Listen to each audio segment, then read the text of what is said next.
श्रीकंठ, इनकी इस दुष्टता को मैं कदापि सहन नहीं कर सकता। या तो वह ही इस घर में रहेगा या मैं ही। यदि यदि आपको वह अधिक प्यारा है तो मुझे विदा कीजिए, मैं अपना सारा भार संभाल लूँगा। यदि मुझे रखना चाहते हैं तो फिर उससे कहिए कि वह जहाँ चाहे वहाँ चला जाए। यह मेरा अंतिम निश्चय है। लाल बिहारी सिंह दरवाजे की चौखट पर चुपचाप खड़े बड़े भाई की बातें सुन रहे थे। वह उनका बहुत आदर करता था। उसे कभी इतना साहस ना हुआ कि श्रीकंठ के सामने चारपाई पर बैठ जाए, हुक्का पी ले या पान खा ले। बाप का भी इतना मान ना करता था। श्रीकंठ का भी उस पर हार्दिक स्नेह था। अपने होश में उन्होंने कभी उसे धुड़का तक ना था। जब वह इलाहाबाद से आते तो उसके लिए कोई ना कोई वस्तु अवश्य लाते। मुकद्दर की जोड़ी उन्होंने ही बनवा दी थी। पिछले साल जब उसने अपने से डेढ़े जवान को नागपंचमी के दिन दंगल में पछाड़ दिया था तो उन्होंने पुलकित होकर अखाड़े में ही जाकर उसे गले लगा लिया था। 5 रुपए के पैसे भी लुटाए थे। ऐसे भाई के मुंह से आज ऐसी हृदय विदारक बातें सुनकर लाल बिहारी को बड़ी ग्लानि हुई। वह फूट फूट कर रोने लगा। इसमें संदेह नहीं कि अपने किए पर उसे पछतावा न हुआ हो। भाई के आने के एक दिन पहले ही उसकी छाती धड़कती थी कि देखूं भैया क्या कहते हैं।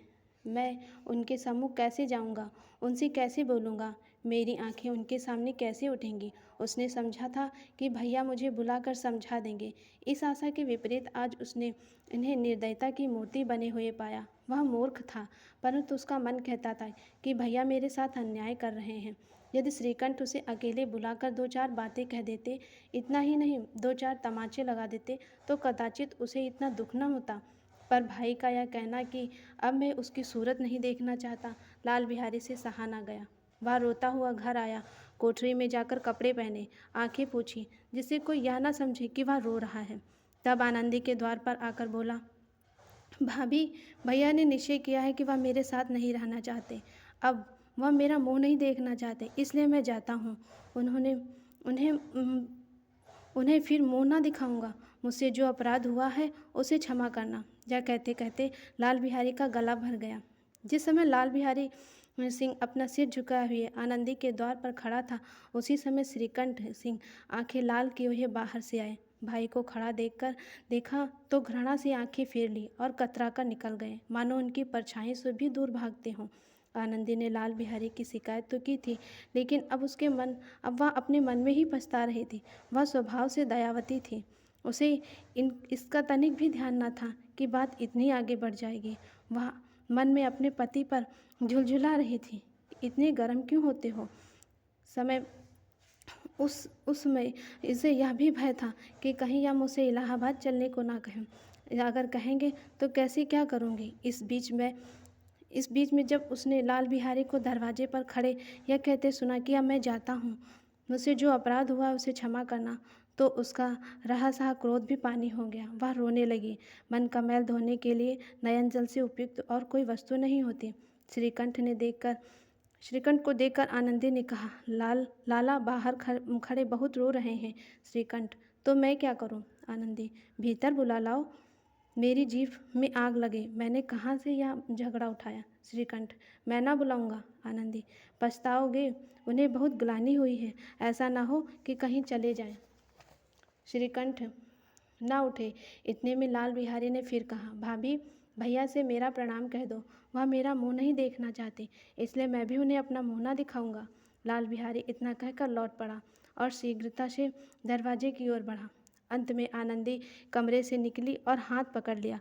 लाल बिहारी ने पीछे फिर कर देखा तो आंखों में आंसू भरे हुए, मुझे जाने दो। आनंदी, कहाँ जाते हो? लाल बिहारी, जहाँ कोई मेरा मुंह ना देखे। आनंदी, मैं ना जाने दूंगी। लाल बिहारी, मैं तुम लोगों के साथ रहने योग्य नहीं हूँ। आनंदी, तुम्हें मेरी सौगंध, अब एक पग भी आगे ना बढ़ाना।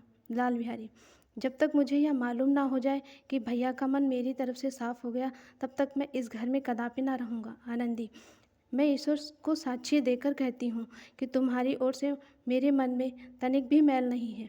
अब श्रीकंठ का हृदय भी पिघला। उन्होंने बाहर आकर लाल बिहारी को अपने गले लगा लिया। दोनों भाई खूब फूट फूट कर रोए। लाल बिहारी ने सिसकते हुए कहा, भैया, अब कभी मत कहिएगा कि मैं तुम्हारा मुँह ना देखूंगा। इसके सिवा आप जो भी दंड देंगे मुझे सहर्ष स्वीकार होगा। श्रीकंठ ने कांपते हुए स्वर में कहा, लल्लू, इन बातों को बिल्कुल भूल जाओ। ईश्वर चाहेगा तो फिर ऐसा अवसर ना आएगा। बेनी माधव सिंह बाहर से आ रहे थे। दोनों भाइयों को गले मिलते देखकर आनंद से पुलकित हो उठे, बोल उठे, बड़े घर की बेटियां ऐसी ही होती हैं, बिगड़ता हुआ काम भी बना लेती हैं। गांव में जिसने भी यह वृत्तांत सुना, उसी ने इन शब्दों से आनंदी की उदारता को सराहा। बड़े घर की बेटियां ऐसी ही होती हैं। आपको मुंशी प्रेमचंद द्वारा रचित और हमारे द्वारा सुनाई गई कहानी कैसी लगी, हमें कमेंट बॉक्स में ज़रूर लिखिए। Thank you.